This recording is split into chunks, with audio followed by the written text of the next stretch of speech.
Meet Lee Giat, a 23-year-old South Floridian who's gearing up for his first mission to South America later this year.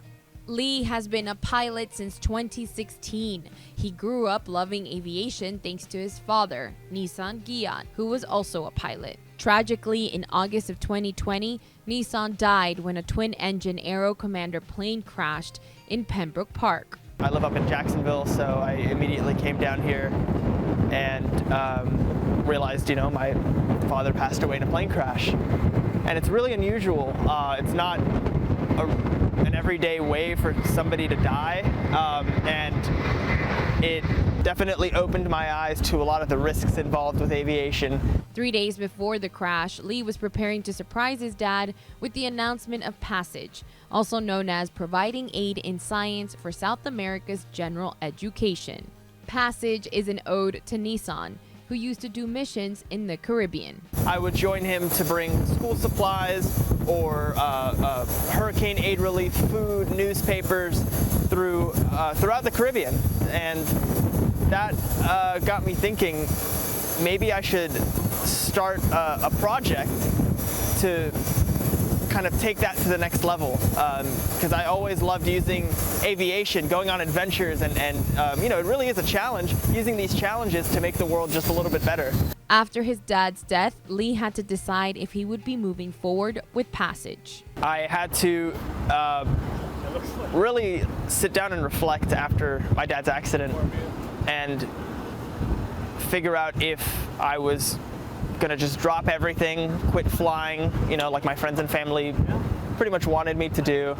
Obviously they're concerned about my safety. Or was I gonna keep going? Was I gonna continue this project that I've been planning and pursue what I already knew was a challenge, but now it's not really, not only an aviation challenge and a logistical challenge, but a personal challenge.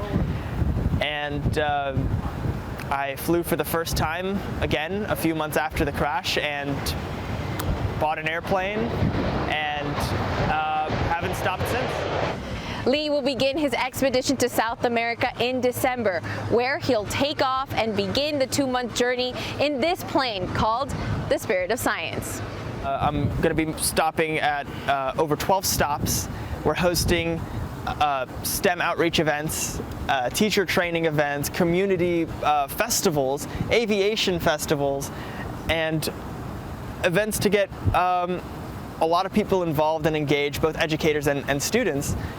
And the big idea is I wanted to really go, embark on a personal aviation challenge, but also use it to see what kind of power one person has. And it's really cool to see just how one idea can kind of spark a whole chain reaction. I'm really excited and looking forward to the flight this December. Nissan was a source of education for Lee. When he died, Lee had to learn how to pilot on his own. He hopes that with Passage, he can continue his dad's legacy and make him proud with everything he taught him. I don't know what my dad would think, because I never really got to tell him about Passage. If he stuck around for just a few more days, he would have found out. But I don't know if he would think I'm crazy, or if he would be the first one to push me over to South America. But I hope I'm making him proud, and just continuing what he started.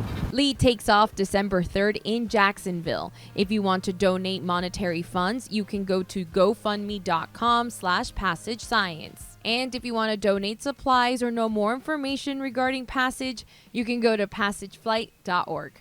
I'm Miriam Tapia, inside South Florida.